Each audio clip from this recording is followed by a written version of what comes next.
Be be پاک کے پاس یہودیوں کی عورتیں آئیں اور ان کا منصوبہ تھا کہ کسی طرح رسول پاک کی بیٹی کو اپنے گھر کے اندر بلا کر ان کو معاذ اللہ بے عزت کیا جائے۔ آ کر عرض کرنے لگی یا رسول اللہ صلی اللہ علیہ وسلم اپنی بیٹی کو ہمارے گھر کے اندر شادی کے پروگرام میں شرکت کے لیے بھیج دیں۔ نبی پاک علیہ السلام نے فرمایا ٹھیک ہے جاؤ میری بیٹی آ جائے گی۔ حضرت بی بی پاک آپ کے پاس کوئی ایسا عمدہ لباس اس وقت موجود نہیں تھا، ادھر سے اللہ رب العالمین ان کے ارادوں سے بھی خبردار تھا اور رب تعالیٰ کو یہ گوارا ہی نہیں تھا میرے نبی کی بیٹی کے اوپر کوئی بدبخت عورت انگلی اٹھا سکے۔ رب تعالیٰ نے جبریل کو جنت سے جنتی لباس دے کر بارگاہ مصطفیٰ کی طرف روانہ کر دیا اور وہ لباس آقا دو جہاں علیہ السلام کے گھر کے اندر آ گیا، حضور کے ہاتھ کے اندر تھما دیا گیا۔ آپ نے وہ لباس بی بی پاک کے حوالے کر دیا، بی بی پاک نے زیب تن کر لیا اور ان کے شادی کے پروگرام کے اندر چلی گئی۔ وہ جو انتظار کے اندر تھی کہ بی بی پاک آئے گی، ان کا لباس پرانا ہوگا،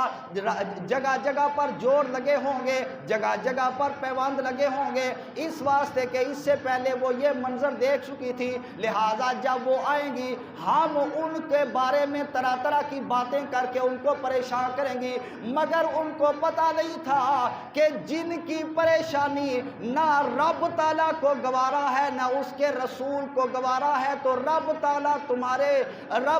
تمہارے منہوں سے ایسے الفاظ نکلیں، وہ الفاظ نکلنے کا اللہ رب العالمین موقع ہی بننے نہیں دے گا۔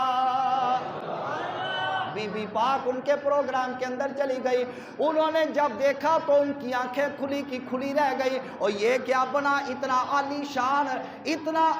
شان اتنا خوبصورت لباس تو ہم نے کبھی وہم و گمان کے اندر نہ سوچا، نہ کبھی خواب و خیال کے اندر دیکھا، یہ کیا ہو گیا، ہمارا تو مقصد ہی فوت ہو جائے گا۔ انہوں نے بڑے حیرانگی کے اندر تعجب کے ساتھ سوال کیا، اے بی بی یہ بتاؤ من اینا یا فاطمہ تو، اے فاطمہ یہ اتنا گراں قدر اتنا قیمتی لباس تمہیں کیسے مل گیا، کہاں سے آ گیا؟ فقالت من ابی، آپ نے فرمایا میرے والد گرامی نے مجھ کو عطا کیا۔ اور انہوں نے اگلا سوال کیا من اینا لی ابی کا، آپ کے والد کو کس نے لا کر دیا؟ آپ نے فرمایا من جبریل، جبریل سے میرے والد گرامی کے پاس پہنچا۔ انہوں نے اگلا سوال کیا من اینا جبریل، جبریل کہاں سے لے کر آئے؟ آپ نے فرمایا من الجنتی، جبریل رب تعالیٰ کی جنت سے یہ لباس لے کر میرے والد کی خدمت کے اندر آیا، انہوں نے مجھ کو تھمایا، میں نے زیب تن کر لیا۔ اللہ رب العالمین کی قدرت کا نظارہ دیکھو، وہ جو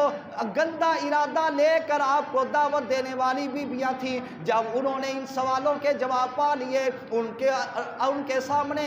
رب تعالیٰ نے حقیقت کو کھول کر رکھ دیا۔ ان کی قسمت کے اندر ہدایت تھی، جب ان کی آنکھ کھل گئی فَقُلْنَا نَشْهَدُ أَن لَا إِلَٰهَ إِلَّا اللَّهُ وَأَنَّ مُحَمَّدًا رَسُولُ